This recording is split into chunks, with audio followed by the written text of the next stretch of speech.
মকরন্দ মাধুর্য লীলালব্ধেষু সজ্জন বৈষ্ণব বৃন্দ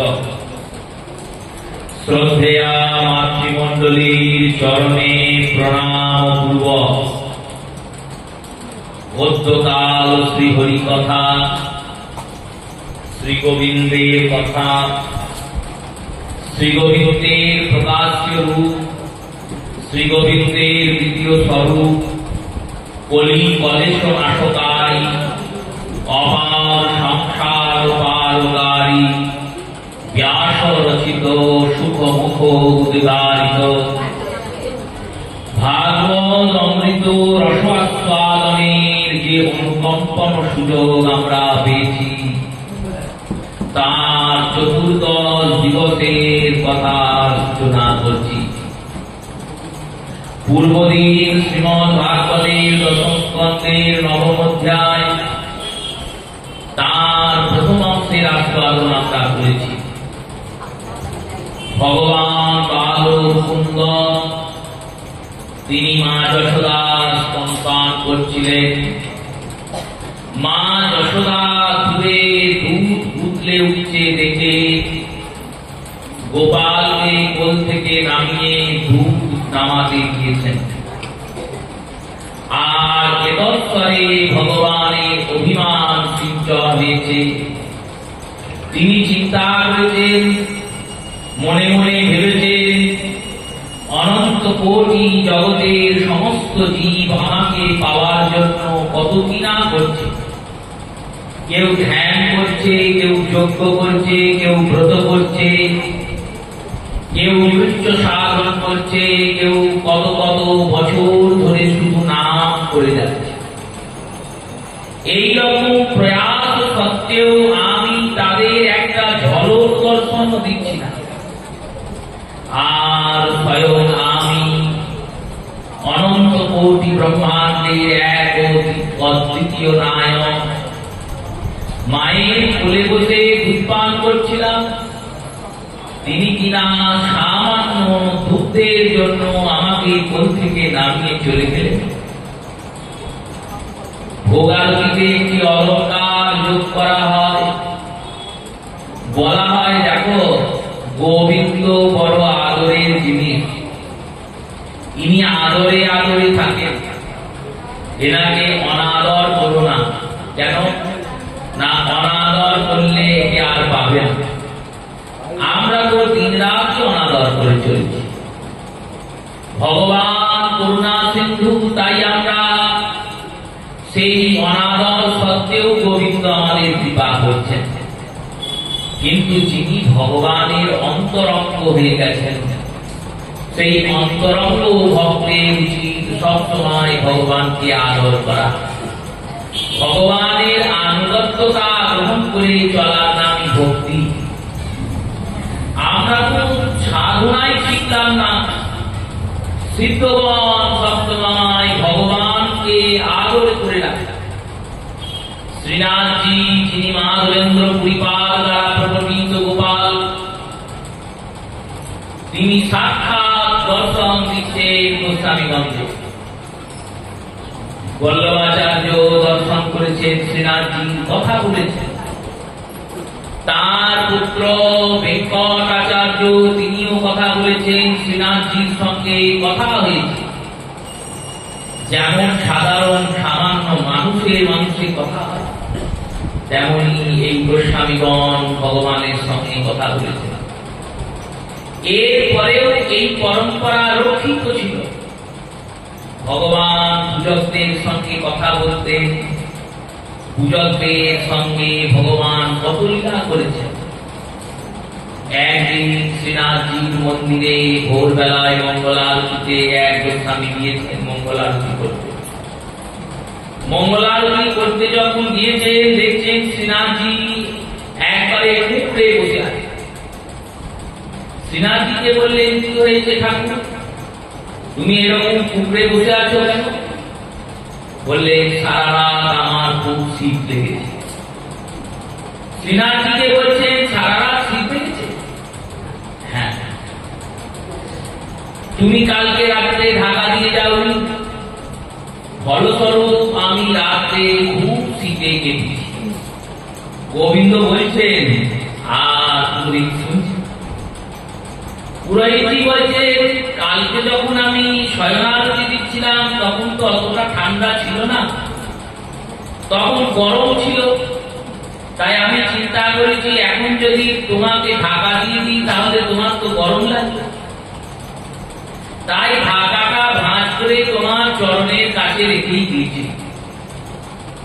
যদি শীত লাগে তুমি ঢাকাটা চরণ থেকে তুলে নিয়ে গায়ে নেবে। শ্রীনাথজি বললেন, তাহলে আজ থেকে আমি আমার কাজ নিজেই করে নেব, তোমাকে আর কোনো কাজ করতে হবে না। আর আজ থেকে আমি আর তোমাদের সঙ্গে কথাও বলবো না।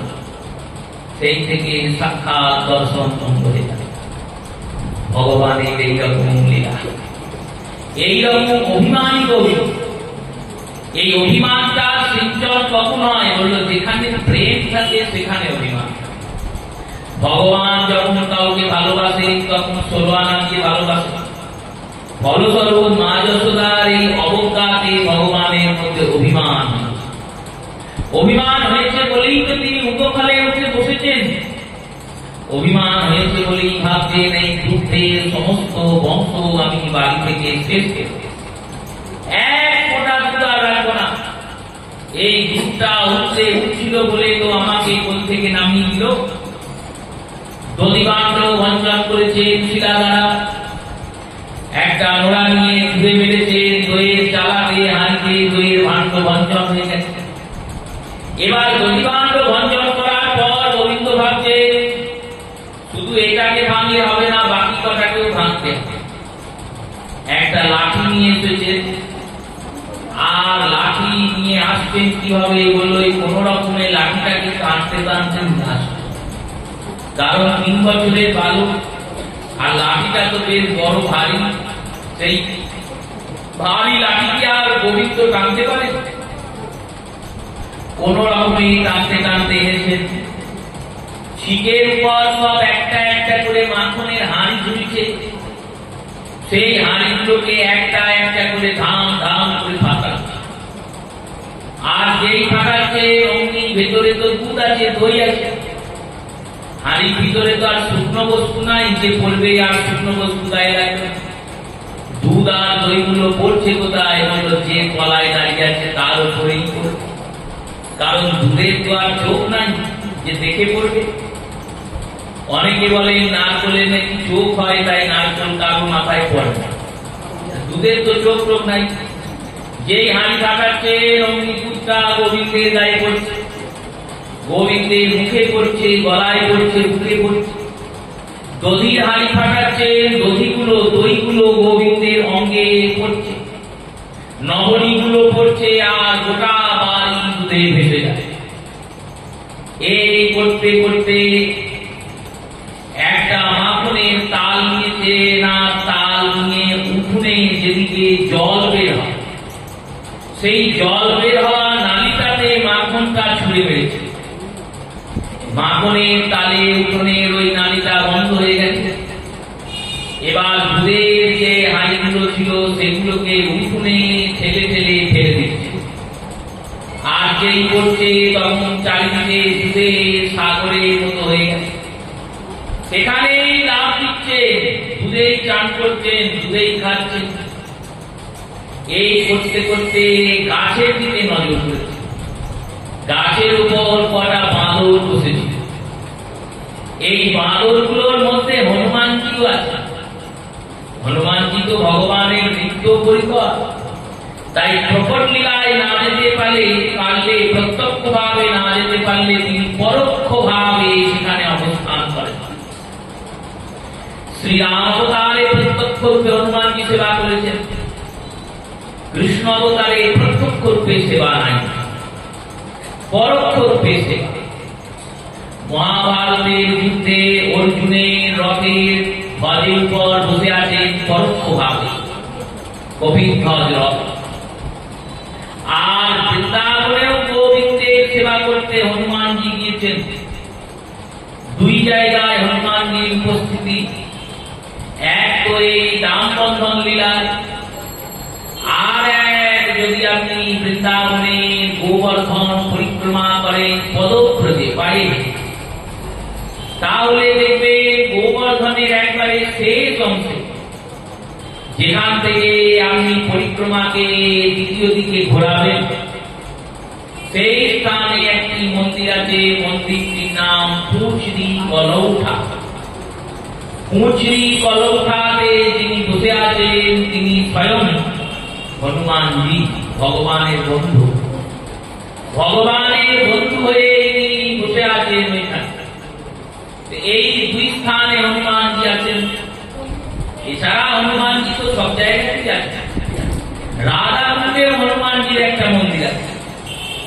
যেমন রাধাকুণ্ডে শিবের মন্দির আছে, কুণ্ডেশ্বর শ্রী, কুণ্ডের রক্ষক, তেমনই হনুমানজিরও একটি মন্দির আছে। সেই রূপে শ্রী ভগবান বাঁদরগুলোকে ডেকেছে, নেই তোরা খাবি। গাছ থেকে বাঁদরগুলো লাফাতে লাফাতে নেমেছে। নামার পর ভগবানের কাছে এসে বসেছে। ভগবান একটু করে নলি নিচ্ছেন, বাঁদরগুলোকে খাইয়ে দিচ্ছেন। যেই খাইয়ে দিয়েছে অমনি একটা বাঁদর বলেছে কি গোবিন্দের ধারে উঠে। গোবিন্দ তাও কিছু বলেন নাই। গোবিন্দ ধারে উঠেছে, ঘাট থেকে খাইয়ে দিচ্ছেন। বাঁদরগুলো বলছে দেখো, যিনি ভগবান আমরা তার ধারে উঠলাম, মানুষের কি ছেড়ে দেবো? বৃন্দাবনে যাবেন, চশমা পরে দেখবেন বাঁদর উঠবে সেখানে, আর চশমাটা খুলে নিয়ে চলে যাবে। অযোধ্যাতে যাবেন, সেখানেও বাঁদর আছে, কিন্তু তাদের আবার চশমার অত লোভ নাই। তারা এত উৎপাত করে কেন? অযোধ্যাতে রামচন্দ্রের চরণে বসে আছে, রামচন্দ্রের আশ্রয় আছে। যদি কিছু রকম ভাবে রামচন্দ্রের প্রজাদের তারা কষ্ট দেন, তাহলে শ্রীরামচন্দ্র তাদের শাসন করবে, ভয় আছে। আর এখানে তো বৃন্দাবন রাধারানীর দেশ, গোবিন্দের ধাম, এখানে তারা আশ্রয়ে নেই, প্রশ্রয়ে। গোবিন্দের ধারে বলেছে, তাহলে আমাদের ধারে যারা উঠবে। সেই রকম মর্কট বাঁদরদের উৎপাত। বাঁদরগুলোকে গোবিন্দ খাওয়াচ্ছেন মর্কটের সখা। মর্কটের সখা বলে যশোদা সম্বোধন করেছেন আনন্দ গোপাল চন্দ্রকে। সরস্বতী দেবী বলেছেন ঠিকই বলেছ। আর এই সখতাটা, এই বন্ধুত্বটা এই জন্মের নয়, আগের জন্মের বন্ধুত্ব। শ্রীরাম ইনি সুগ্রীবের সঙ্গে সত্যতা করেছেন। সুগ্রীবকে বানরা, বাঁদরের রাজার সঙ্গে রামের বন্ধুত্ব। তাই মর্কটের সখা বাঁদরের বন্ধু, এটা বলা ভুল নয়, এটা ঠিক। গোবিন্দ বাঁদরেরই বন্ধু। এই রূপে সকালের বাঁদরদের তিনি ননি খাওয়াচ্ছেন। আর ননি খেতে খেতে সব ননির হাড়িগুলো ভাঙতে ভাঙতে নজর পড়েছে একটা ঘরের ভিতর। মা যশোদা ননি রেখে দিয়েছেন অনেকটা। সেই উঁচুতে অরক্ষিত যে নবনীতা, সেই নবনীতায় যখন নজর পড়েছে গোবিন্দের, চিন্তা করছেন অত উঁচুতে আমি উঠবো কি করে। তখন দেখলেন উদুফলটা আছে, উদুফলটাকে ফেললেন, উদুফলটা পড়ে গেল বিরাট কাঠের উদুফল। একটা গোটা গাছের ভূমিকে কেটে কেটে উৎফল তৈরি হয়। তখন তো এসব আমাদের আধুনিক যন্ত্র ব্যবহার ছিল না। তখন মশলা মারার জন্য শিলনোড়া ছিল, আর শুকনো মশলা ধরার জন্য উৎফল ছিল। শুকনো মশলা মানে হলুদ গুঁড়ো, লঙ্কার গুঁড়ো, জিরের গুঁড়ো। তখন মেশিন ছিল নাকি জিরে গুঁড়ো নিয়ে আসবে আর হলুদ গুঁড়ো নিয়ে আসবে। এই উৎফলে, কাঠের উদফলে শুকনো মশলাকে দিয়ে, কাঠের লাঠি দিয়ে দিয়ে মায়েরা গুঁড়ো করতে, গুঁড়ো করে রেখে দিতে। এইভাবেই প্রত্যেকের গৃহকর্ম চলত। তাই প্রত্যেকের গৃহে না থাকলেও গ্রামের সম্ভ্রান্ত পরিবারগুলিতে উৎফল থাকতই। ঢেঁকি ছিল ধান ভাঙার জন্য, এগুলো সব তখন প্রত্যেকের বাড়িতে থাকতো। সেই দাপর যুগের কথা, তো এই তো কলিযুগেও ঢেঁকি দেখা হয়েছে। আর এই তো 5000 বছর আগের কথা, দাপরের কথা। তখনকার অনেক সামগ্রীর কথা মহাভারত আদি পুরাণাদিতে প্রাপ্ত হয়, যেগুলো আমরা চোখেই দেখিনি, নাম শুনি। মহাপ্রভুর যে ভোগের তালিকাটা আছে চৈতন্য চরিতামৃতে, রাগের ঢালির যে বস্তুগুলি আছে সেগুলির নাম শুনেছি, চোখে দেখা তো অনেক দূরের কথা। মহাপ্রভু তো 500 বছর পূর্বে লীলা করছেন, আর আমরা যে কৃষ্ণ লীলা শুনছি এটা তো 5000 বছর আগে। তাই সেখানকার বস্তুর সঙ্গে কি এখনকার বস্তুর মিল হবে? উফলটা আগে গোবিন্দ ফেলেছে মাটিতে, উদফলটা যেই মাটিতে পড়েছে, এবার উদফলটাকে ঠেলে দিয়েছে, উদফলটাকে যেই ঠেলিয়ে দিয়েছে অমনি উদফলটা গড় গড় গড় গড় আওয়াজ করতে করতে গড়াচ্ছে।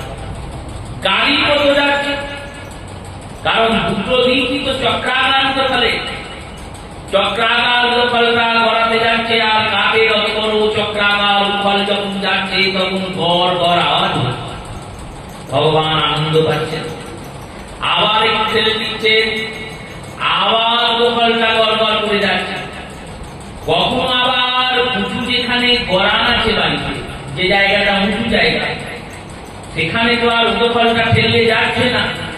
কি হচ্ছে বললো, উদফলটা একটু দিয়ে আবার উঁচিয়ে নিজের দিকেই ফিরে আসছে।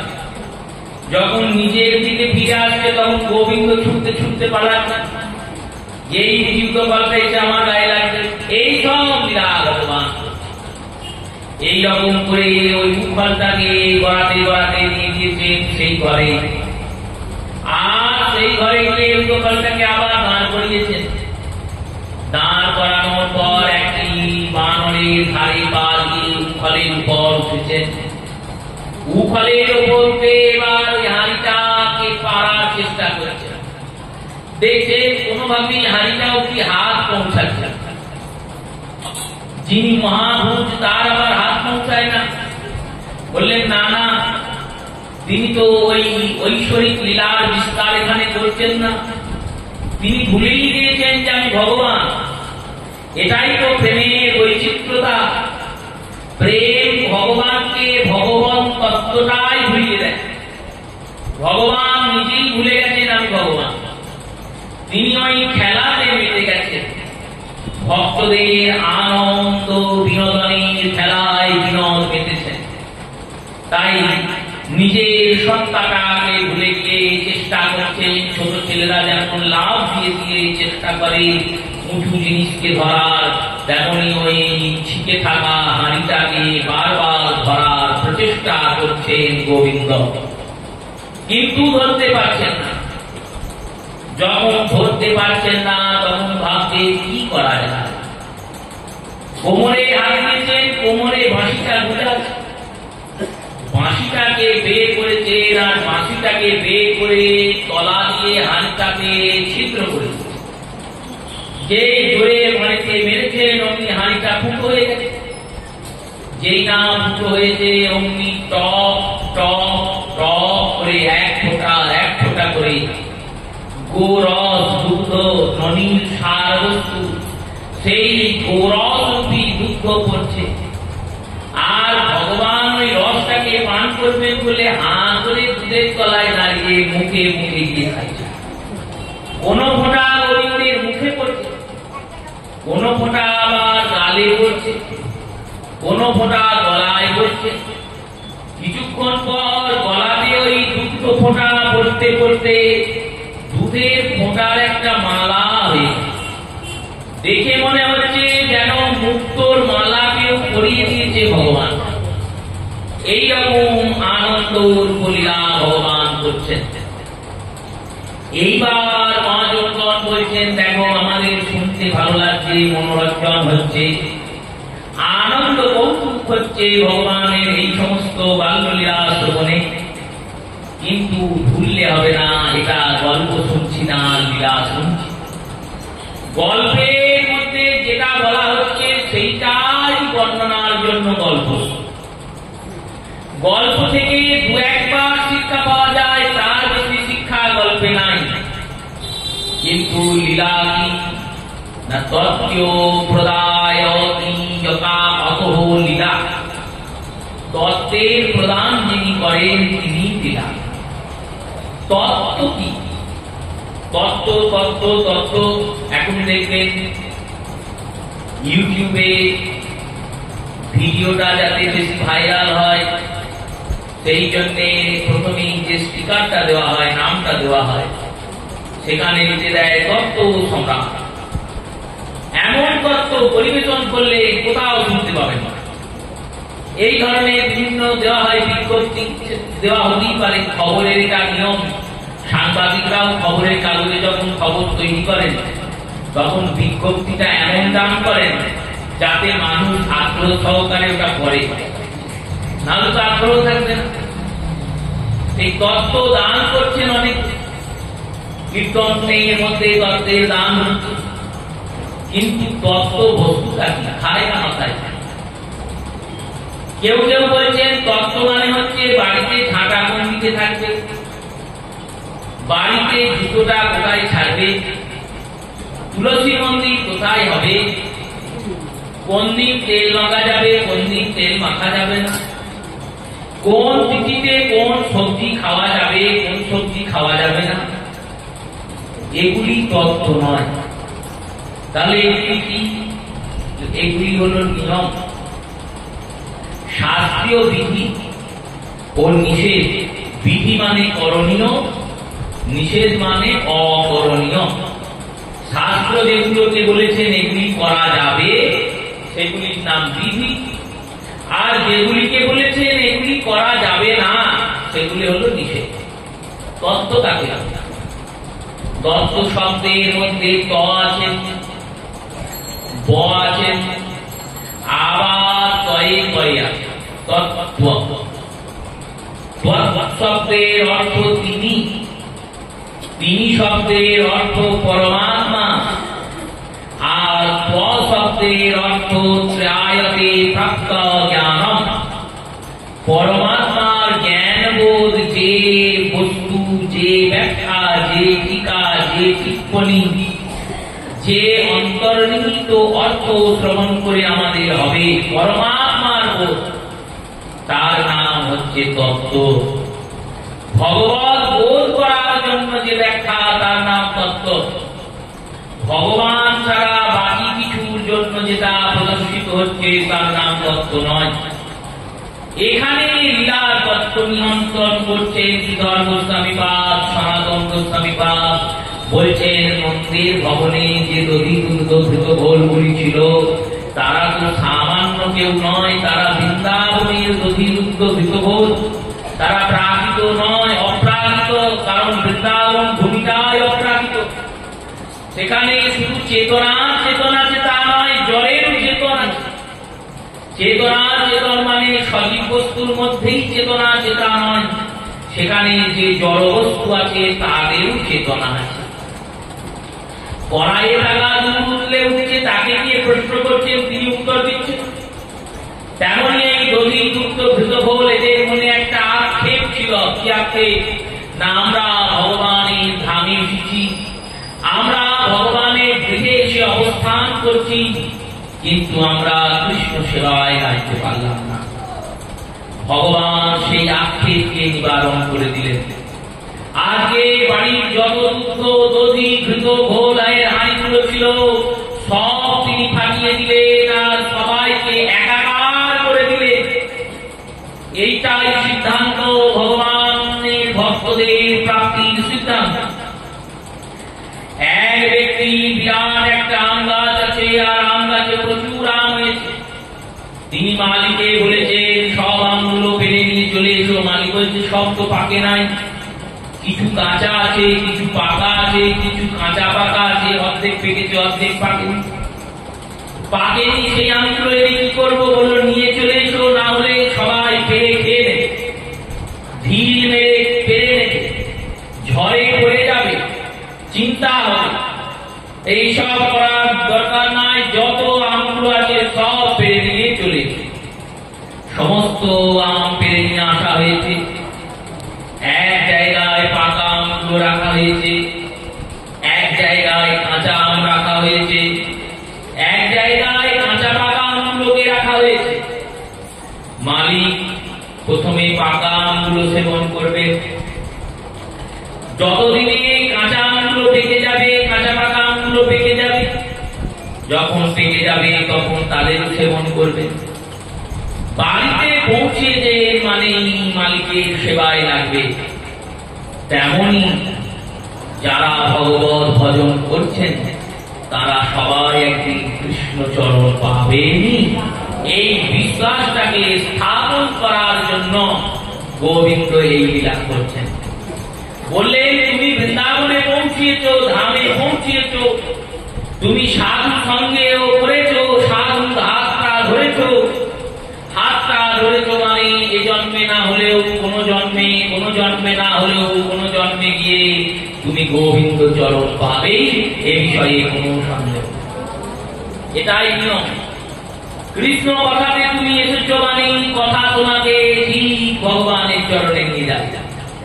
তাই সমস্ত দধিযুক্ত ঘৃতফলকে গোবিন্দ গ্রহণ করবেন বলে লীলা করলেন। আর মাটির যে পাত্রগুলি আর পাত্রের ভিতর দধিযুক্ত আছে, বললেন এই দধি আর যুক্ত ঘৃত ঘোল মাখন নবনীত, এগুলি হচ্ছে ভক্তের হৃদয়স্থ প্রেম।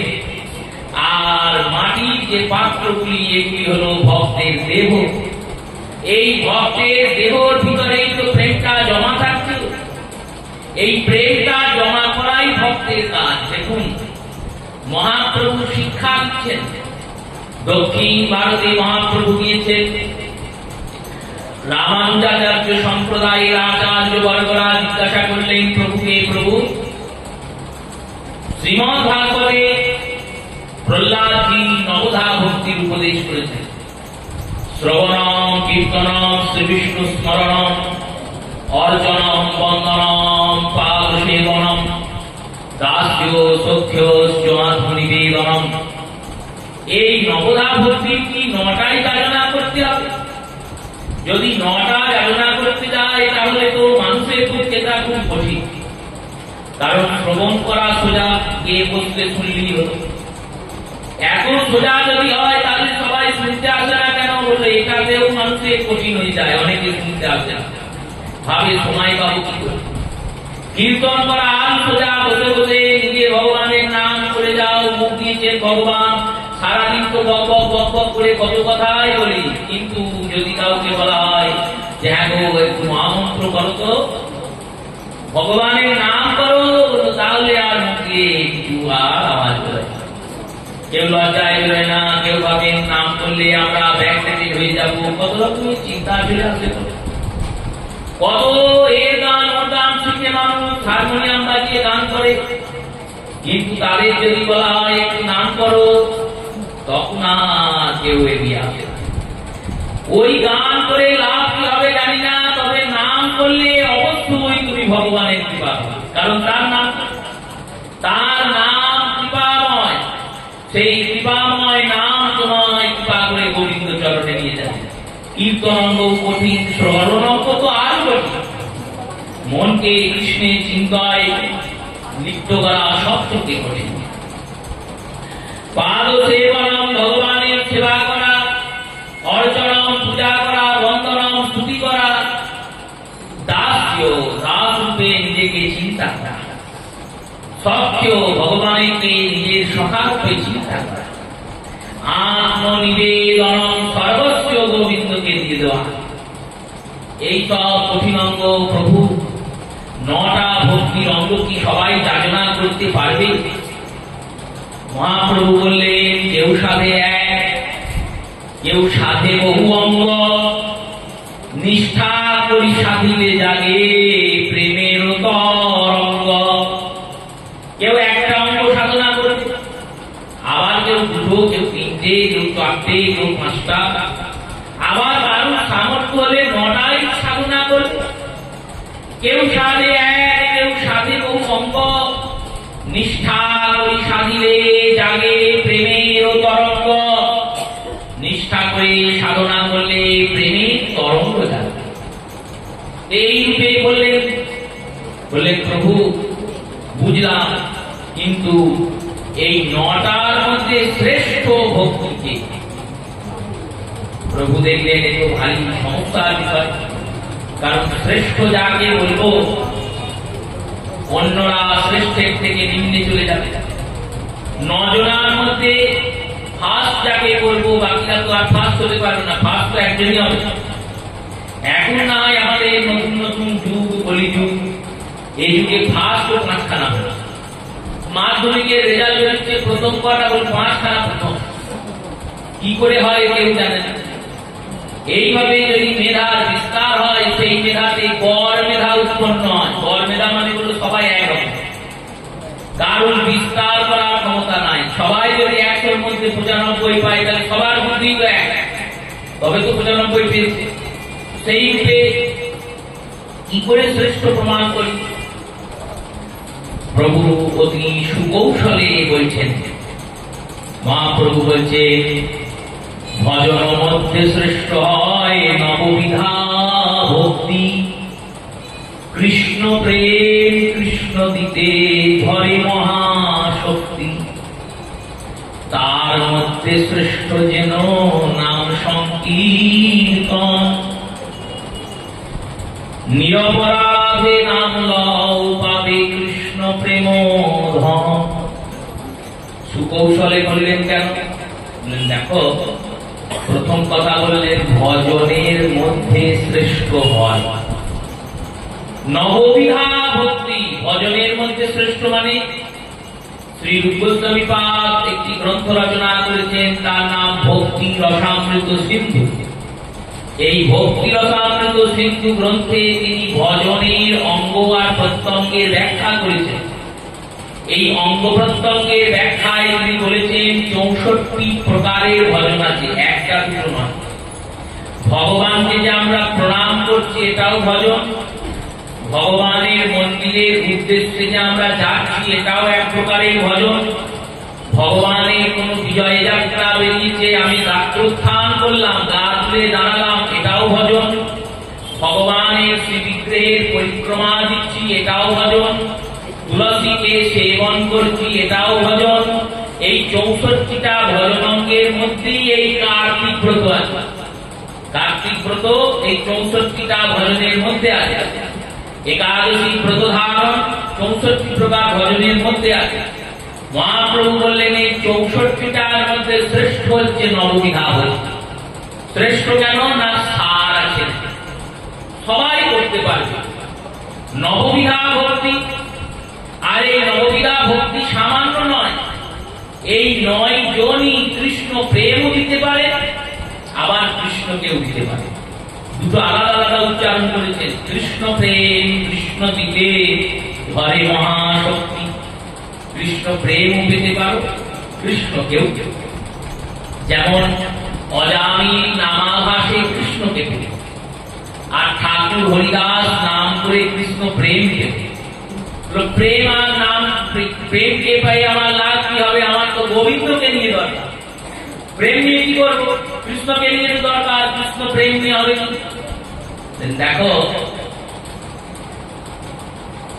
মহাজনগণ বললেন কৃষ্ণ প্রেম নিয়েই লাভ, কৃষ্ণকে নিয়ে লাভ নাই। কেন?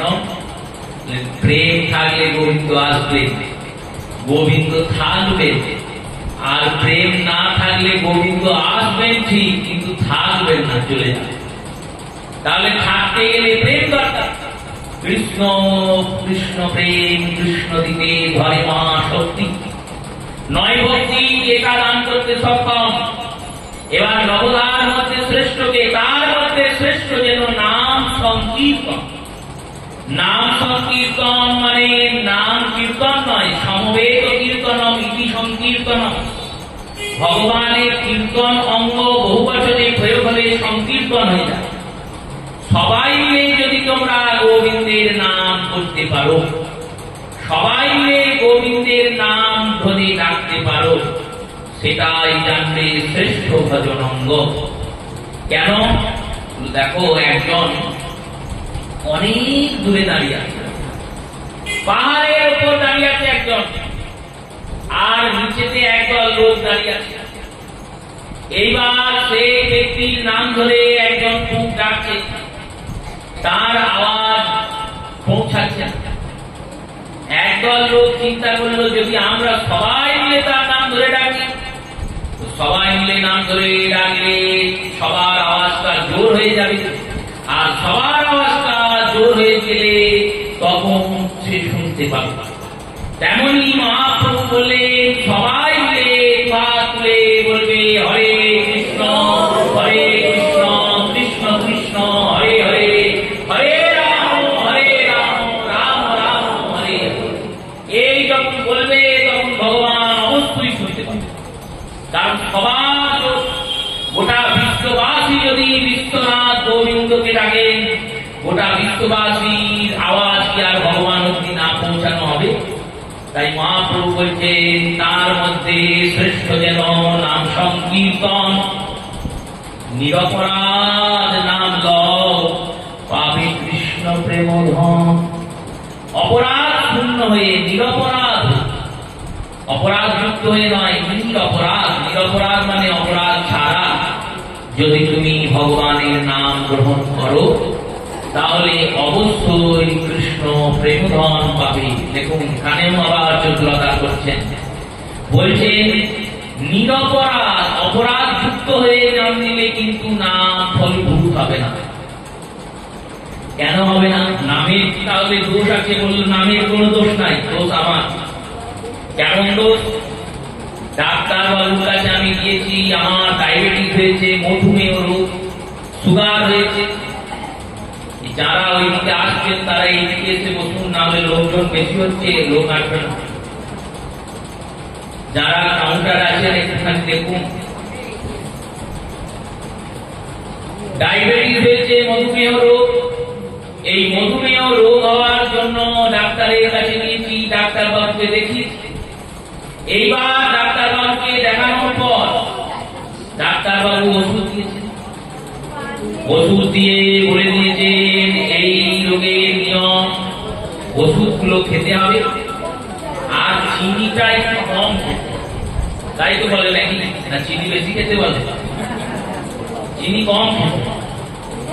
এইবার এক ব্যক্তি 1 মাস পর আবার গিয়েছে ডাক্তার, সুগারের রিপোর্ট করেছে, ডাক্তারের মাথা ঘুরছে। সুগারের রিপোর্ট দেখছে আগের মাসে যা সুগার ছিল তার থেকে দ্বিগুণ বেড়ে গেছে।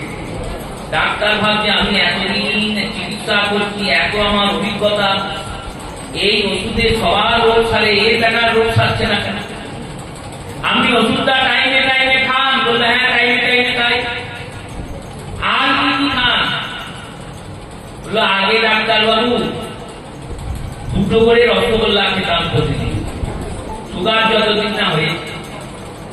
এবার আপনার 500 টাকা ভিজিট, 500 টাকা দিয়ে আপনাকে দেখিয়েছি আর 500 টাকা ওষুধের দাম। 1000 টাকা যখন খরচাই করবো, ওষুধই যখন খাবো তখন আর 2 রসগোল্লা কেন খাবো?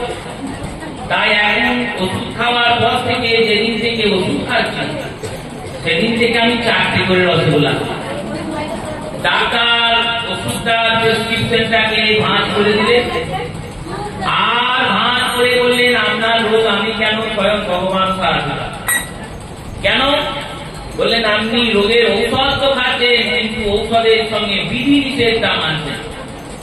তেমনি নাম করছি অথচ নামের অপরাধ শূন্যতাকে গ্রহণ করছি না, অপরাধ সিঞ্চন করে নাম করছি। ফলস্বরূপ কি হবে? বলল নামের কার্যকরিতাটা নাম করবেন কিন্তু প্রেম ভক্তি প্রাপ্তিতে আপনি বাধক হয়ে যাবেন। এই নাম অপরাধ 10টা নাম অপরাধের মধ্যে প্রথম নাম অপরাধ হচ্ছে বেদ নিন্দা, শাস্ত্র নিন্দা।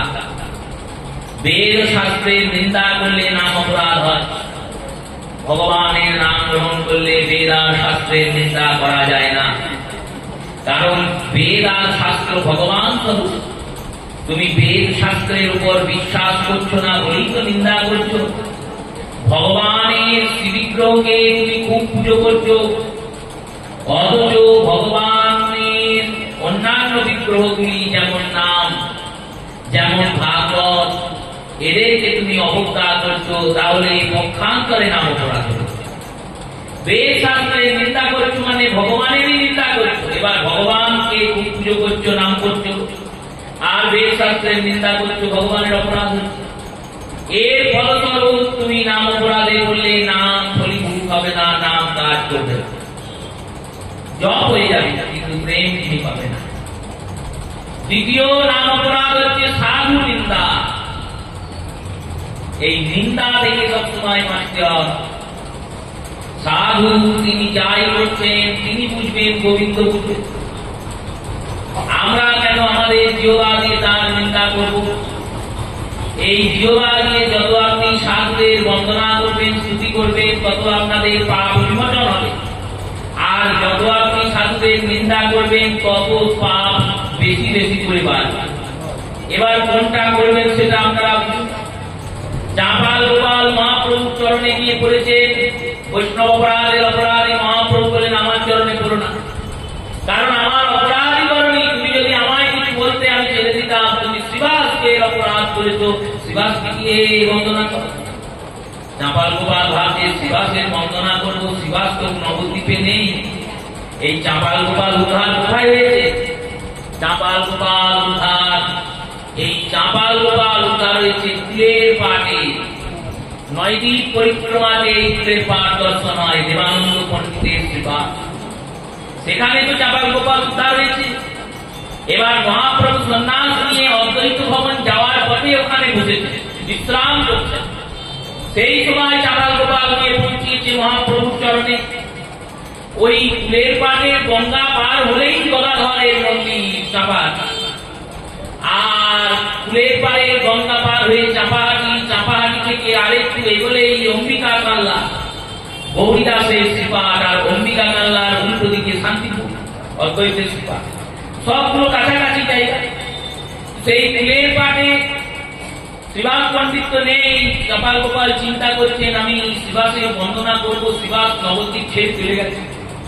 তিনি তো কুমারহট্টে থাকেন।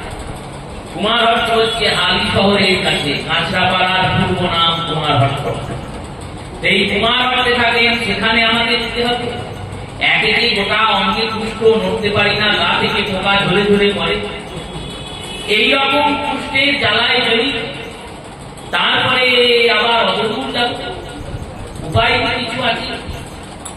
চিন্তা করলেন শ্রীবাস তো ভগবানের ভক্ত, সেই ভগবানের ভক্তদের বন্দনা করি, যদি ভগবান প্রসন্ন হন। তাই ভগবানের ভক্তদের বন্দনা শুরু করলেন। বললেন বৃন্দাবন বাসী যত বৈষ্ণবের গণ, প্রথমে বন্দনা করি সবার চরণ। নীলাচল বাসী যত মহাপ্রভুর ভক্ত, সবার চরণ বন্দী হইয়া রক্ত। নবদ্বীপ বাসী যত মহাপ্রভুর দাস, সবার চরণ বন্দী দন্তে করি ঘাস। এক চত্রা বাসী যত নিতাই কিঙ্কর, সবার চরণে মোর প্রণতি বিস্তর।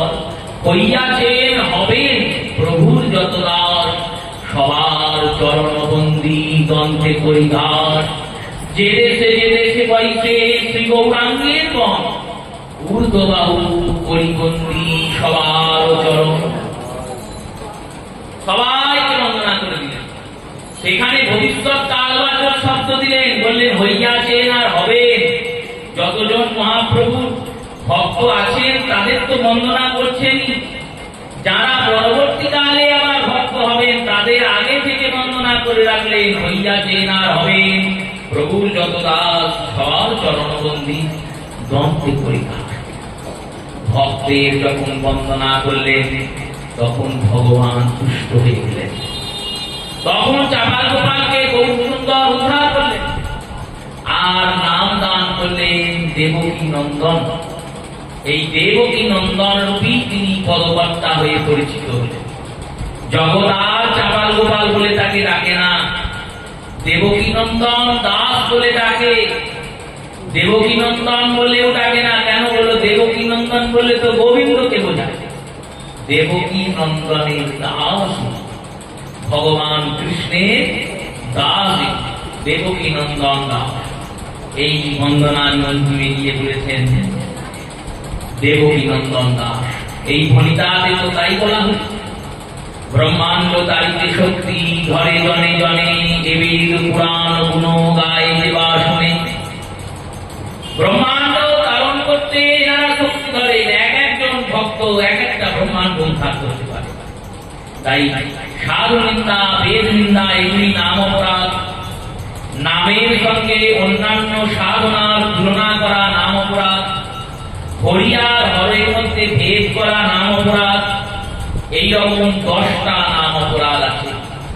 ওই 10টা নাম অপরাধকে বাঁচিয়ে যদি কেউ নাম করতে পারে তাহলে সে কি পাবে? নিরপরাধে নাম লও পাবে কৃষ্ণ প্রেম ধন। কৃষ্ণ পাবে না, প্রেম ধন পাবে।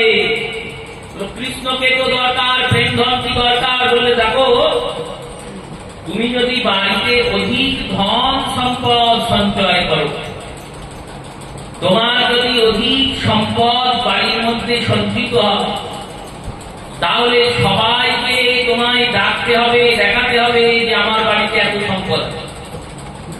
আমন্ত্রণ দিতে হবে, নিমন্ত্রণ দিতে হবে। চোরকে কি জানাতে হবে? চোর তো খবর পেয়ে যাবে যে বাড়িতে বেশি টাকা পয়সা ঢুকছে, তাহলে ওই বাড়িতেই চুরি করলে, ডাকাতি করলে বেশি পাওয়া যাবে। তেমনি প্রেম ধন যদি কোনো ভক্ত হৃদয়ে অধিক পরিমাণে সঞ্চয় করতে পারেন, তাহলে এই জগতের সর্বশ্রেষ্ঠ চোর গোবিন্দকে খবর দিতে হবে না, তিনি এমনিতেই তোমার হৃদয়ে চলে আসবেন। প্রেমটা পেলেই গোবিন্দ আসবেন। প্রেমের এত শক্তি। কেন এত শক্তি জানেন? এই প্রেমের মধ্যে শক্তিটা এত কেন?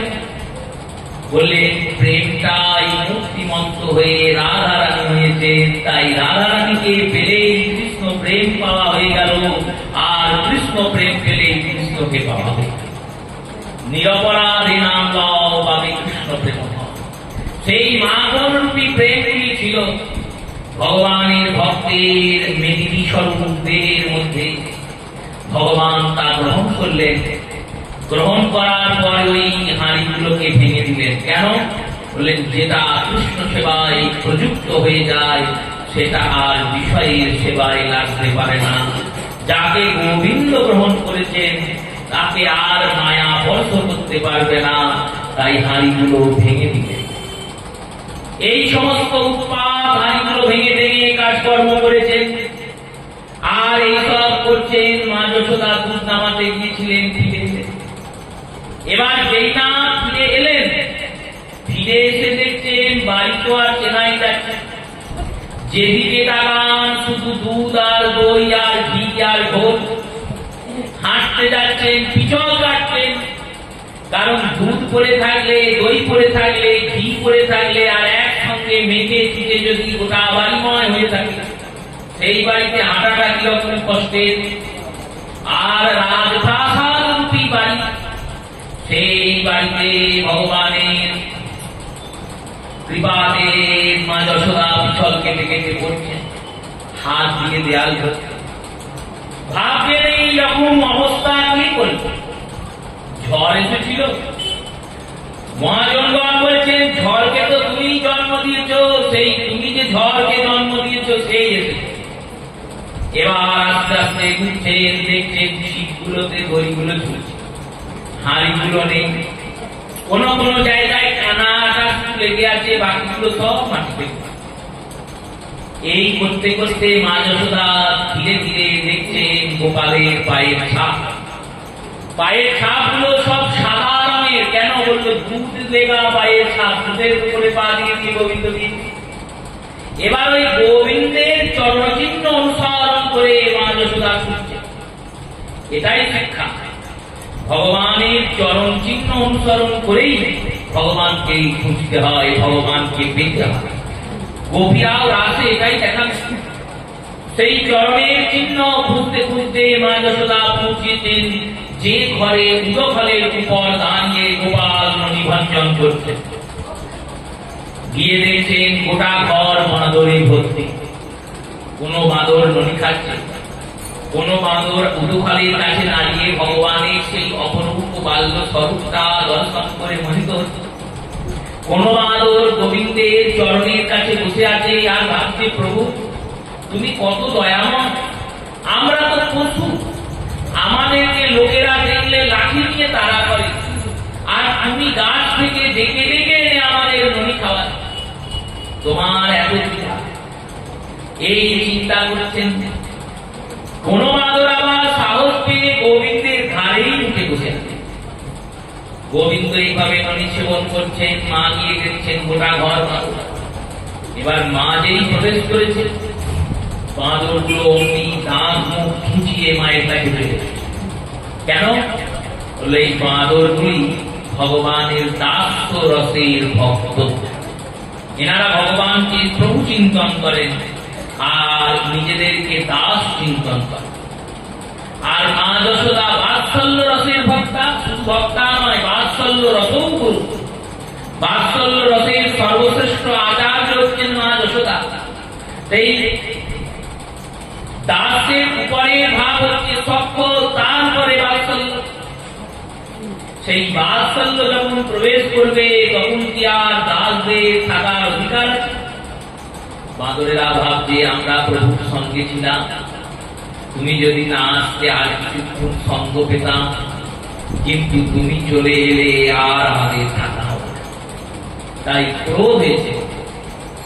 যেই মায়ের দিকে রক্তে রেগেছে, মাও ভয় পেয়ে পিছিয়ে এসেছে। পিছিয়ে আসার পর ভাবছেন আমি কি সাধারণ কোন নারী নাকি, আমি আলাদা গোয়ালিনী বৃন্দাবন 9 লাখ গরুর সিং ধরে ঘুরিয়ে আনালো, আমাকে পশু পাখি ভয় দেখাতে পারবে? এই বলে একটা লাঠি, যে লাঠিটা নিয়ে গোপাল সব আরেকগুলো ফাঁসিয়েছে, সেই লাঠিটা এবার মা হাতে। আর বাঁদরগুলো এই কাজ করাতে গোবিন্দ তাদের দিকে তাকিয়েছে না, তাকিয়ে মাত্র ইশারা করেছেন এবার তোমরা পালা, যদি না পালা তাহলে তোদেরকে আগে পিটবে, তোদেরকে আগে পেটানোর পর আমায় পিটবে। এইবার মা লাঠিটা ধীরে ধীরে ধীরে ধীরে এসেছেন ঘরের কাছে, হাতে লাঠি রেখেই বাঁদরেরা হাওয়া। আর বাঁদরেরা হাওয়া দেখে গোবিন্দ দেখছেন কি ব্যাপার হলো, সব পালিয়ে গেল কেন? তাকিয়ে দেখছেন যশোদা দরজায় লাঠি না, লাঠি নিয়ে দাঁড়িয়ে গোপালকে বলছে তোমার এই দৌরাত্ম আজকে শান্ত করব। এই দণ্ড দেখছো তো, এই দণ্ড দ্বারা তোমাকে দণ্ডিত করব। লাঠিকে দণ্ড, ভগবানকে দণ্ডিত করার সাহস কি কারোর আছে? কেউ পারবে ভগবানকে দণ্ডিত করতে? মা করছেন দণ্ডিত। কেন? আমি ভক্ত, ভগবান ভক্তের পরাধীন, ভগবান স্বাতন্ত্র সত্তা, কিন্তু স্বাতন্ত্র সত্তা হলেও তিনি ভক্তের কাছে যখন আসেন তখন পরাধীনতা স্বীকার করে নেন। তখন ভক্তের কাছে স্বীকার করে নিয়ে বলেন তুমি যা করবে তাই হবে। সেনার্জির কথা শুনলাম আমরা প্রথমে, তিনি স্বীকার করে নিয়েছেন না যে যদি আমি করে নেব তাহলে আর তোমাকে সেবা দেবো কেন। বিগ্রহ রূপে গোবিন্দ সেবাকে স্বীকার করছেন তো পরাধীনতা। ভক্তের পরাধীন বলেই তো তিনি যদি আপনি সাজান তবেই সাজবেন, যদি আপনি ভোগ দেন তবেই পাবেন, যদি পাখাটা চালিয়ে দেন তবেই হাওয়া খাবেন। এই পরাধীনতা স্বীকার করছেন বলেই তো ভগবান আপনার কাছে বিগ্রহ স্বরূপে সে ধরা দিয়েছে। যেমন ধাতুময় বিগ্রহ হয়ে আপনার ঘরে গোপাল এসেছে, প্রস্তরময় বিগ্রহ হয়ে আপনার ঘরে গোপাল এসেছে, তেমনি নরদেহধারী হয়ে গোবিন্দ যশোদার ঘরে এসেছে। কৃষ্ণের যতেক খেলা সর্বোত্তম নরলীলা, নর বহু তাহার স্বরূপ। এই নর বিগ্রহ ধারণ করে তো গোবিন্দ এসেছেন, তাই খেলাটা খেলার মতো খেলতে হবে। মা যশোদার লাঠির ভয়ে গোবিন্দ কাঁপছে, দণ্ডের ভয়, ভাবছেন এখনই বুঝি লাঠিটা করবে। গোপাল বলছে কেন, আমি কি করেছি? বলো কি করো নি বলো। এই বাড়িটাকে তুমি একবারে হুলুস তুলুস করে দিয়েছো, এখনই তোমায় মারবো। এই বলে মা যশোদা যেই ছুটেছেন গোপালের দিকে, গোপাল লাভ মেরেছে উদফল থেকে, আর উদফল থেকে লাভ মেরে সোজা ছুটছেন বাড়ি মা। এবার বাড়ির এই দরজায় যান, ও দরজায় যান, এখানে ছোটে ওখানে ছোটে, আর মাও পিছনে পিছনে ছোটে। জননীর হাতে যষ্টি, তাহাতে পড়িল দৃষ্টি, ভিতয়ামি ছাড়ে ঘনশ্যাম। ভয়ে ভয়ে গোবিন্দ আঁকি সারছেন তো। আমাদের যে পদটি দেওয়া হয় তাতেও তো বলা হচ্ছে নন্দীহরি মাতৃঘরে পলায়ন লীলা, শ্রবণে কুণ্ডল দোলে গলে বনমালা। এটাই তো দামোদরাষ্টকের প্রথম শ্লোক। সত্যব্রত মুনি দেখছেন ধ্যানে, নমামি স্বরম সচ্চিদানন্দ রূপম, যিনি সচ্চিদানন্দ রূপ, যাকে জগৎ প্রণাম করে, সেই সচ্চিদানন্দ গোবিন্দ তোমায় প্রণাম করি। আর দেখছেন কি না, লস্য কুণ্ডলম গোকুলে ভ্রাজমানম, গোকুলে ছুটে ছুটে তুমি বেড়াচ্ছ। আর যখন গোবিন্দ ছুটছেন তখন তার কানের কুণ্ডল দুটো, দুল দুটো নড়ছে। লস্য কুণ্ডলম শব্দের অর্থ দুল দুটো খুব তারে নড়ছে।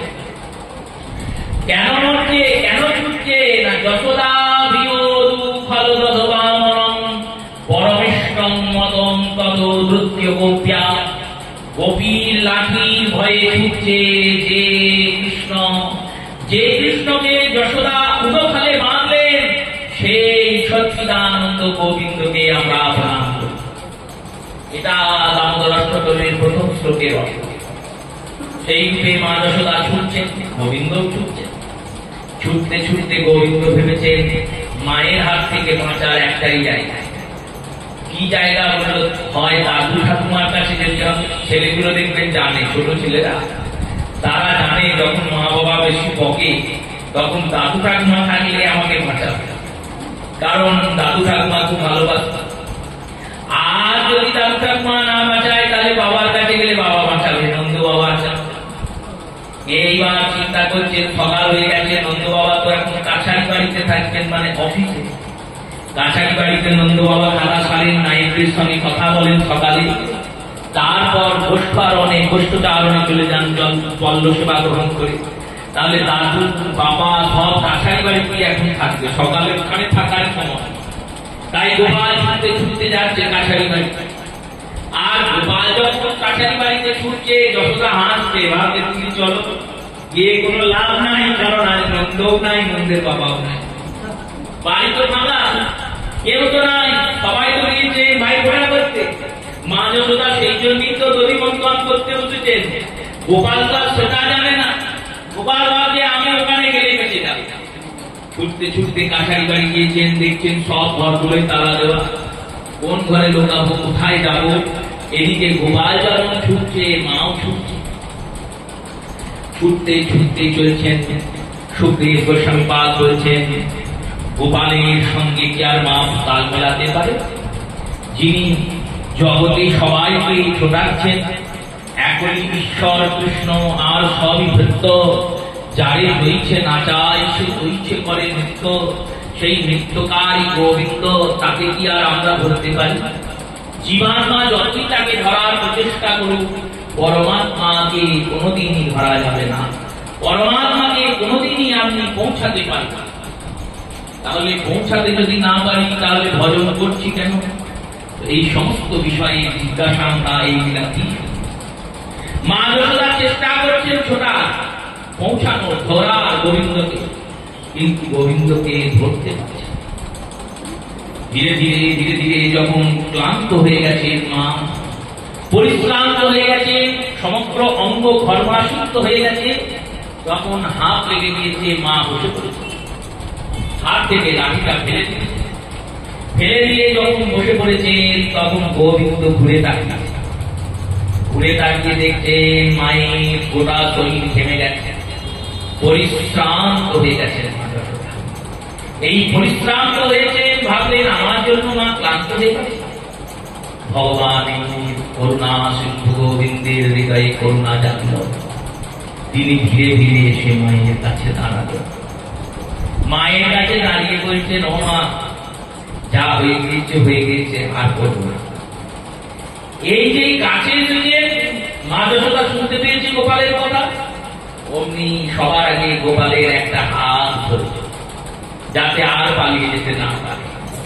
হাত ধরে বলছে, করবো না বলে তুমি আবার সেটাই করো। তাই তোমাকে একটু শিক্ষা দিতে হবে, দণ্ড দিতে হবে। দণ্ডের দ্বারা তুমি শিক্ষা, তোমাকে আমি তোমার এই এত দৌড়ান্ত, এত চঞ্চলতা, এই চঞ্চলতার জন্য আমাকে প্রতিদিন কথা বলতে হবে।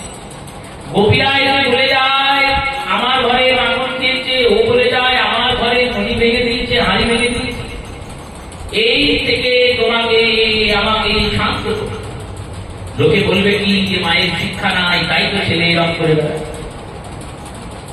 গোবিন্দকে বাঁধবো বলে ধরেছেন।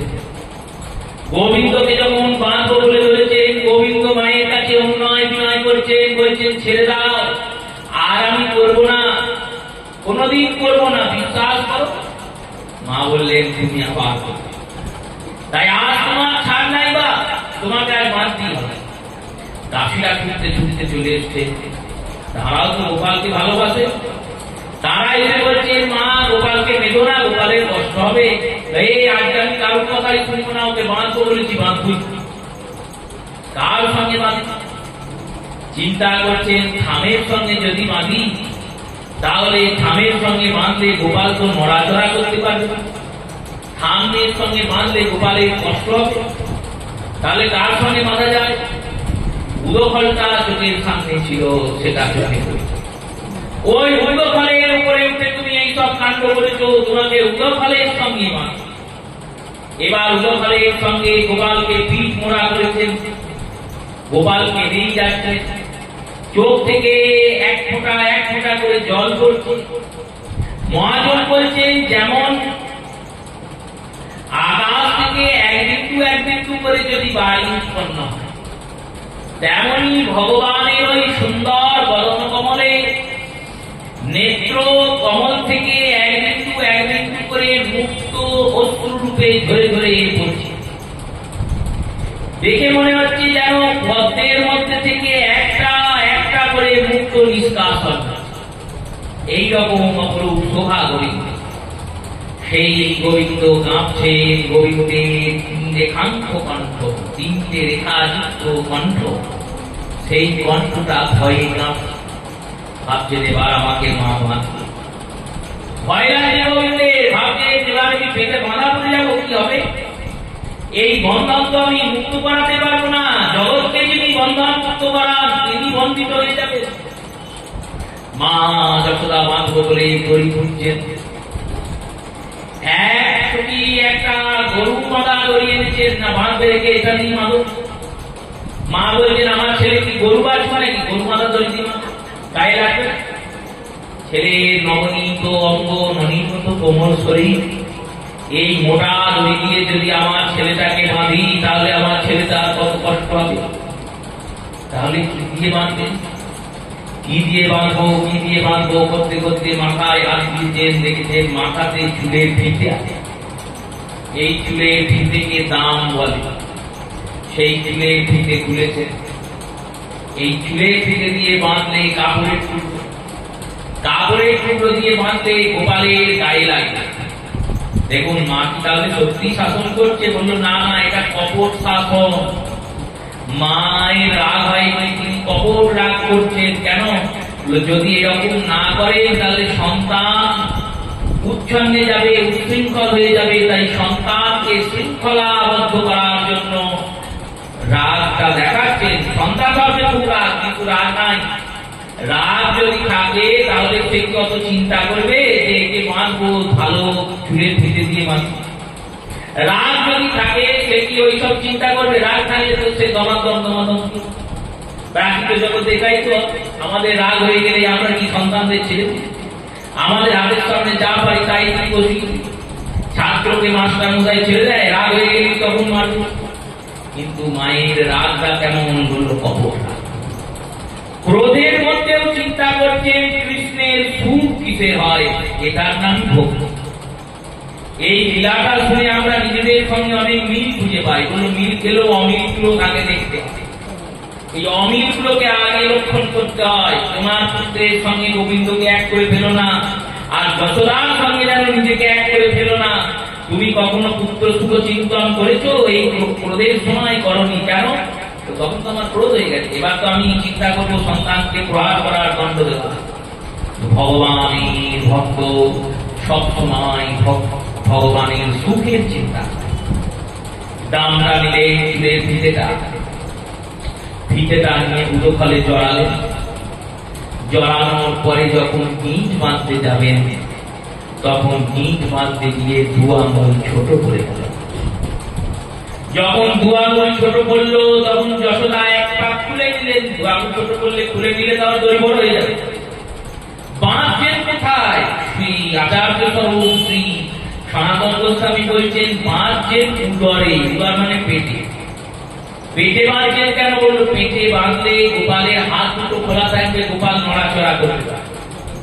আবার পেটে বাঁধলে গোপালের লাগবে কম, কারণ মুখে বাঁধলে লাগবে বেশি।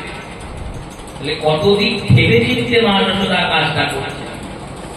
পেটের সঙ্গে বাঁধছেন, দামের সঙ্গে উদর যোগ হয়েছে, ভগবানের বিশ্ব প্রসিদ্ধ নাম হয়েছে দামোদর।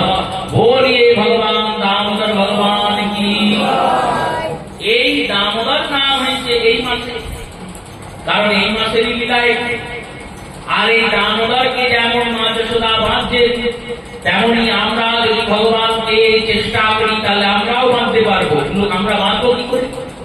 না, ভগবানকে সেবা দ্বারা বাঁধা যাবে। সেবায় প্রসন্ন ঈশ্বর গুরুং পতি সন্তান তথা। গুরু, সন্তান, পতি আর ভগবান সেবাতে তুষ্ট। সেবা করতে পারলেই তুষ্ট হবে। সেবা মানে যত্ন, শুশ্রূষা। এই যে ভগবানকে বীজদান করছেন আপনারা, এই বীজদানটা সেবা। তুলসী দেবীকে জলদান করছে, এটা সেবা। মঙ্গলারতি দর্শন করছে, এটা সেবা।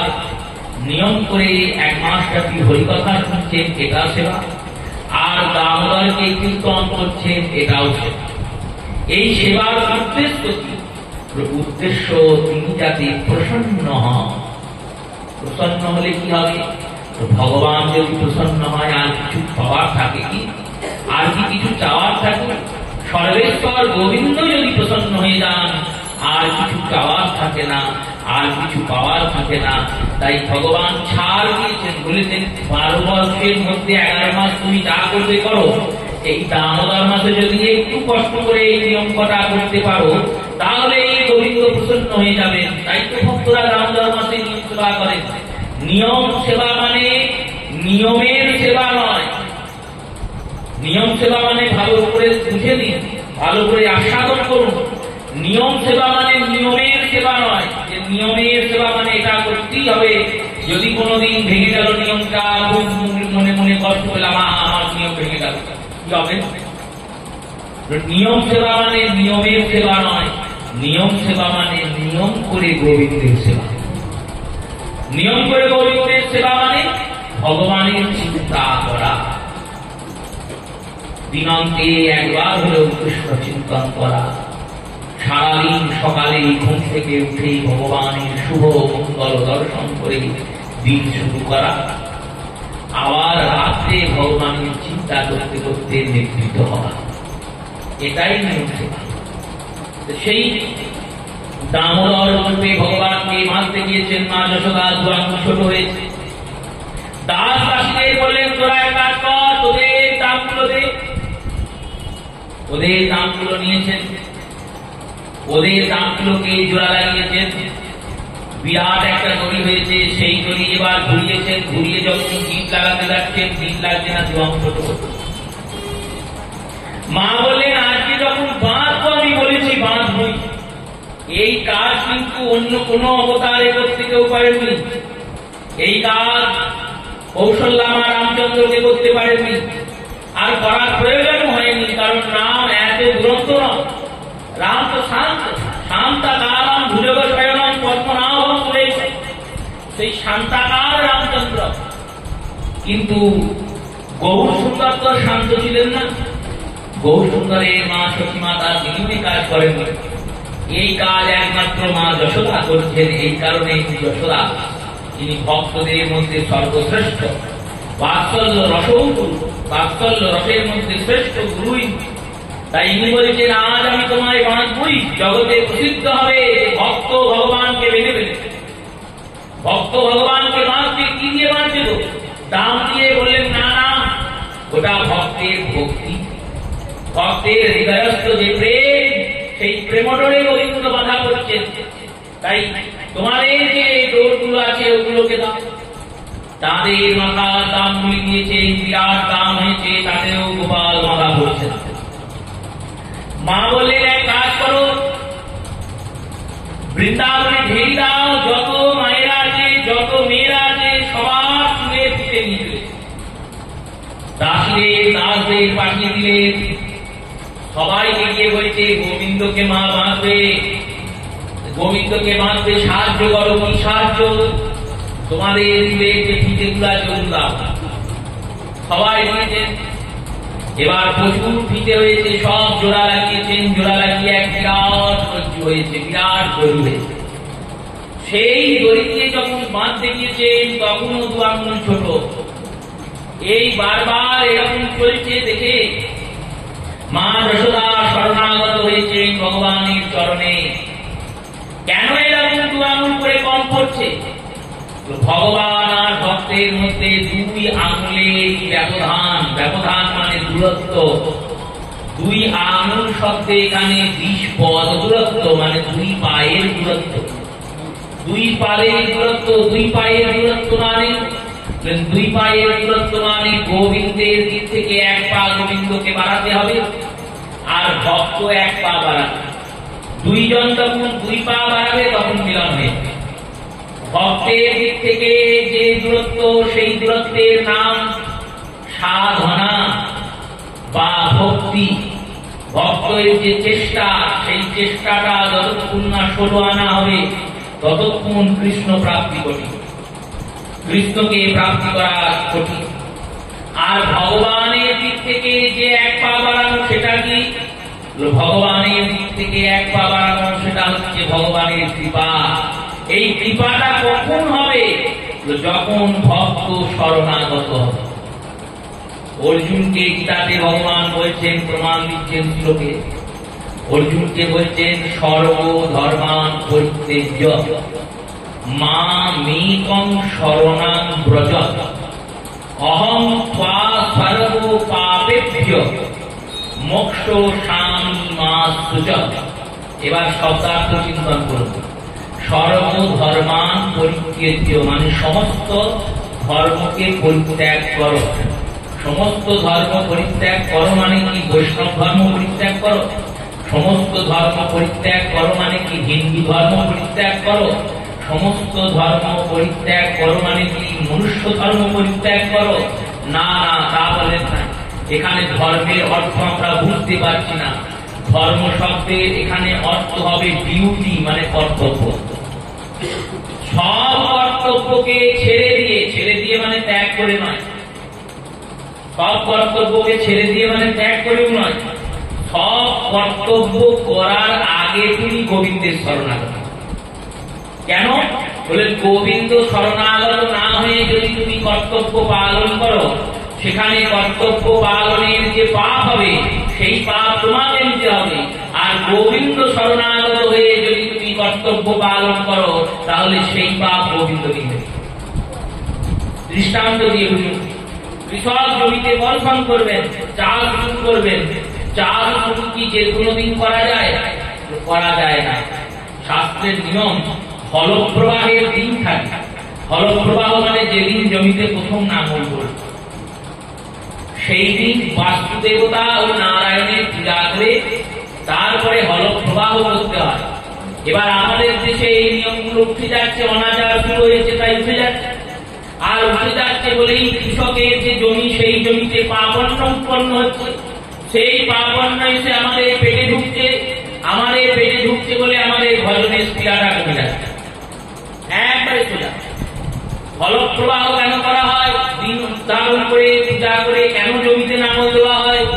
জমিতে নাঙল দেবেন কৃষক, সেই সময় অনেক জীব মরে যাবে। ওই নাঙলের চাপে অনেক জীব মারা যাবে। সেই যে জীব হত্যা হবে, সেই জীব হত্যার পাপটা কে নেবে? যে নাঙল দিতে তারই পাপ হবে, তার জমিতে কাজ হবে। তাই ভগবানকে আগে শরণাগত হয়ে ভগবানের পূজা করে, হে ভগবান, এই যে কর্ম করছি, এই কর্ম প্রকৃতিকে সংস্থাপন রাখার জন্য, সঞ্চালিত করে রাখার জন্য কর্ম করছি।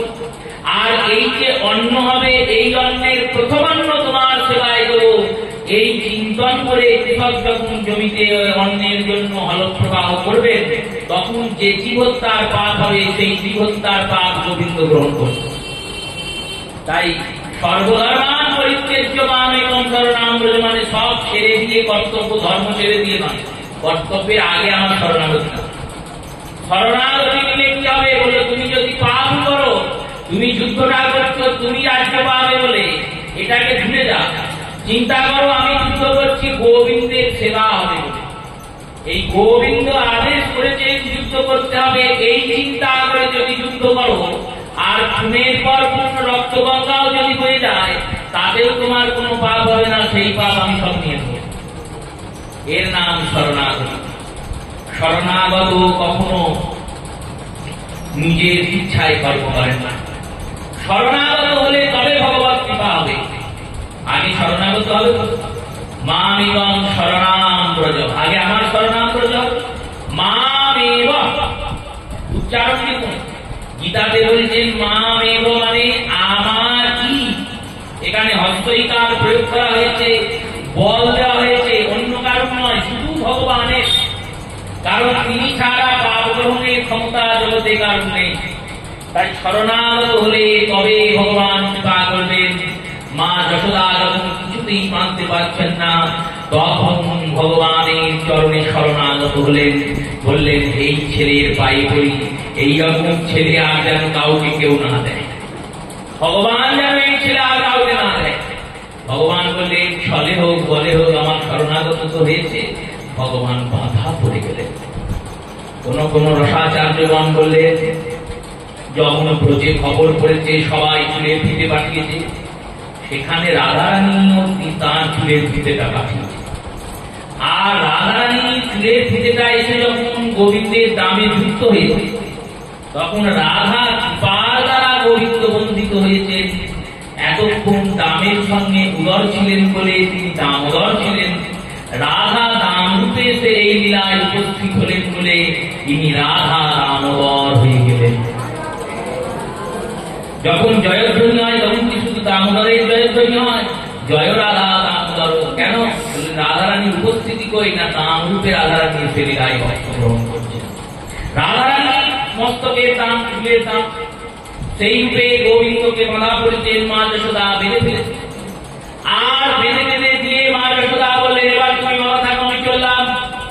এই বলে মা যশোদা চলে গেলেন গৃহকর্ম করতে। গোবিন্দ কিছুক্ষণ এদিক ওদিক করলেন। এই করার পর গোবিন্দ হামা দিতে লাগলেন, অমনি উদফলটা পড়ে গেল। এবার যেই হামা দিচ্ছে উদফলটাও পিছনে গড়গড় করে আসছে। গোবিন্দ আগে বেঁধে আসছে, উদফলটা আগে আগে কিছু আসছে। কিছুক্ষণ পর উদফলটাকে নিজেই ছেড়েছেন, নড়াচ্ছেন চড়াচ্ছেন। এইরকম নিজ আনন্দ লীলাতে ভগবান মেতে গিয়েছেন। এই করতে করতে নজর পড়েছে দুটো গাছের দিকে, অর্জুন বৃক্ষ। সেই অর্জুন বৃক্ষ দুটো দাঁড়িয়ে আছে। এনারা দুজন শাপগ্রস্ত, কুবের নন্দন, কুবেরের দুই পুত্র নল কুবের আর মণিগ্রী দেবর্ষি নারদের অভিশাপে শাপগ্রস্ত হয়ে অর্জুন বৃক্ষ হয়ে নন্দালয়ে সেই সত্যযুগ থেকে অপেক্ষা করছেন মুক্তি। ভগবান চিন্তা করলেন এদের এবার মুক্তি দেওয়ার সময় নেই। এই মুক্তি দেওয়ার সময় হয়েছে চিন্তা করে ভগবান আস্তে আস্তে হামাগুড়ি দিতে দিতে ওই অর্জুন বৃক্ষের মাঝ দিয়ে বেরিয়ে চলে গেলেন। ভগবানের কোমরে দড়ি বাঁধা আছে, দাম বাঁধা আছে, আর দামের সঙ্গে উৎকলটা বাঁধা আছে। ওই উদখলটা তির্যক ভাবে এসে লেগে গেল। তির্যক ভাবে যখন দুটো গাছে লেগে গিয়েছে, তখন ভগবান একটু টান দিয়েছে। একটা শিশু কত জোরে টান দিতে পারে? যত জোরেই টান দিই গাছ উঠে পড়ে যাবে। এখানে ভগবানের ঐশ্বর্য লীলার বিস্তার। এতক্ষণ তো মাধুর্য লীলা শুনছিলাম, যে শিশুকে যখন তারা করেছে মা যশোদা, সেই শিশু আমাদের আপনাদের সন্তানের মতো ছুটে বেড়াচ্ছিল। যে শিশুকে মা যশোদা বাঁধলেন, সেই শিশু আমাদের আপনাদের মতো বাঁধাও করলেন। আমরা মনে মনে ভাবলাম আমার ছেলের সঙ্গে কত মিল, আমার বোকা। কিন্তু আপনার ছেলে গাছ উঠে ফেলতে পারবে? ভগবান একদিকেই না টান দিয়েছেন, অমনি দুটো গাছ ধরাশায়ী হয়ে গেছে। একবারে চিরকালের জন্য তাদের মুক্তি হয়ে গেছে। ভূমিকম্পের ভয়ঙ্কর ধ্বনি হয়েছে। ওই বৃক্ষ থেকে দুই ভাই উৎপন্ন হয়েছে, একজনের নাম নলকুবের, একজনের নাম মণিগ্রী। তারা ভগবানের স্তুতি করেছেন আর স্তুতি করে বৈকুণ্ঠ চলে গেছেন। নন্দরাজ এসেছেন, এসে দেখছেন দুই গাছের মাঝখানে আমার গোপাল বসে বসে কাঁদছে, আর গোপালের কোমরে দড়ি বাঁধা আর গোপাল করে। গোপালকে বলেছেন কে বেঁধেছে? বলল মা, মা বেঁধে দিয়েছে। ভাবছেন যদি এই গাছ দুটো আমার গোপালের উপর পড়তো, বাঁধবে বাঁধো, এত দোষী করেছে আমার গোপাল, এত দুষ্টুমি করেছে, এত বদমাইশি করেছে, বাঁধতে হলো। আর যদি বাঁধতেই হয় থামে বাঁধলেই পারত, তাহলে গোপাল এদিক ওদিক করতে পারতো না। গোপালে বেঁধেছ, এই গোপালে বেঁধে যদি গাছটা গোপালের উপর পড়তো। নন্দ বাবা গোপালকে খুলে দিলেন, গোপালকে খুলে দিয়ে গোপালকে নিয়ে ঘরে গেলেন। দেবশ্রী বা নারদ কেন অভিশাপ দিলেন, কি কারণে এনারা দুজন অর্জুন বৃক্ষ হয়ে জন্মালেন, আর ভগবানকে এনারা কি স্তুতি করলেন, দামোদর অষ্টকমের পরিপূর্ণ স্তুতি, এই সমস্ত বিষয়ে আমরা আগামী দিন আস্বাদন করব। যেমন দামোদর রূপে ভগবান জগলাল অর্জুনকে মুক্ত করলেন, তেমনি দামোদর লীলা শ্রবণ করে ভগবানের ভক্তি করে দামোদরের কীর্তন করতে করতে যাতে আমরা বিষয় বন্ধন থেকে মুক্তি পাই, এই রূপবিলাস রাধা দামোদরের চরণে জানিয়ে প্রত্যেক শ্রোতা মাতা ভক্ত বৈষ্ণব চরণে প্রণাম পূর্বক বৌদ্ধকাল হরিকথা অবসর দিলাম। শ্রী গুরু